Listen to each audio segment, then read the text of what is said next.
नमस्कार, मैं प्रियंका रावत। आज देहरादून में महंगी से महंगी गाड़ियों से सफर किया जाता है, लेकिन एक दौर ऐसा भी था जब एकमात्र बस से ही आमजन सफर किया करता था। आज मॉडर्न आईएसबीटी हमारे पास है, लेकिन देहरादून के पुराने लोगों की यादें तो शहर के पुराने बस अड्डों से जुड़ी है। हॉर्न की आवाजें, खाने पीने की चीजों की आवाज लगाते लोग और दूर जाने के लिए प्रस्थान करती कतारों में लगी बसें।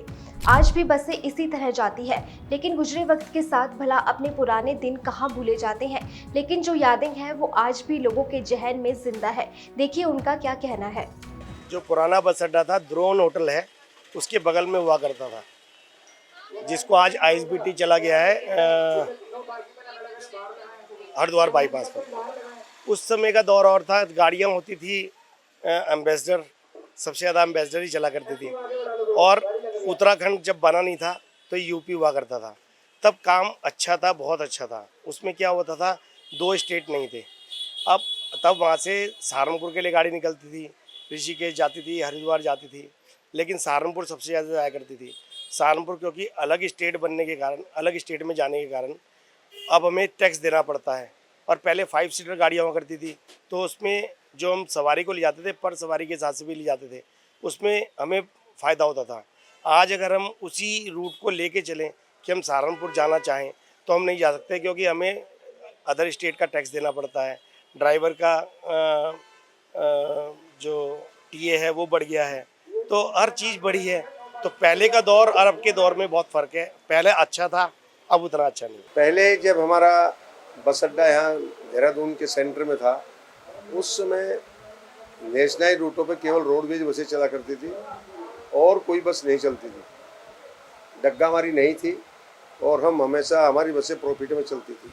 समय पे वेतन मिलता था और अन्य महंगाई भत्ता वगैरह सब पेमेंट होता था हमारा। लेकिन जब से बस अड्डा हमारा आईएसबीटी पे गया, तो तब से वो देहरादून के एक छोर पे चला गया और बाकी 2 छोर जो दूर पड़ते हैं वहाँ पे डग्गामारी शुरू हो गई। उधर से प्राइवेट बसों ने डग्गामारी शुरू कर दी, जैसे साइदारा पे डिगलिंग है, आपका चुना भट्टा पे है, वो चलती है जीएम उसकी गढ़वाल मंडल विकास में, उसकी प्राइवेट बसें जो चलती हैं। एक ये रिचना पुल है, यहाँ से डग्गामारी शुरू हो गई। तो तब से बहुत सारी डग्गामारी शुरू हो गई और हमारी बसें खाली हो गई। अब जब से केंद्र सरकार ने सभी रूटों पे प्राइवेट बसों को चलने का परमिट जारी कर दिया, नेशनल मतलब ऑल इंडिया परमिट, तब से तो हमारी और हालत ख़राब हो गई। अब हमारी बसें खाली चलती है, किसी भी बस में पूरी सवारी नहीं जाती। तो उस समय एक बात ज़रूर थी कि सबकी बसें टाइम पे चलती थी, क्योंकि यात्री बहुत थे। और अब क्या है कि अब यात्री नहीं है, इसलिए बसें भी समय पे नहीं चल रही। कई बार तो ऐसा होता है कि बसों को कैंसिल करना पड़ता है, इसलिए कि जितनी कम से कम अगर 40 सीटर बस है तो उसमें 30 यात्री तो होने ही चाहिए, लेकिन उसमें 4 यात्री भी नहीं होते कभी कभी, तो हमें बसें कैंसिल करनी पड़ती है। बड़ा दुख होता है। और उस समय सारी बसें जाती थी, हमारी कोई बस कैंसिल नहीं होती थी। बहुत अच्छी आय हम प्राप्त करते थे, यात्री को पूरी सुविधा भी मिलती थी। लेकिन अब डग्गामारी ने रोडवेज की हालत खस्ता कर दी। तो सुना आपने, वो उस दौर को याद करते हुए बताते हैं कि पुराने समय में बस अड्डा ड्रोन होटल के पास हुआ करता था, जो अब आईएसबीटी में शिफ्ट हो गया है। उस वक्त का माहौल ही कुछ और था।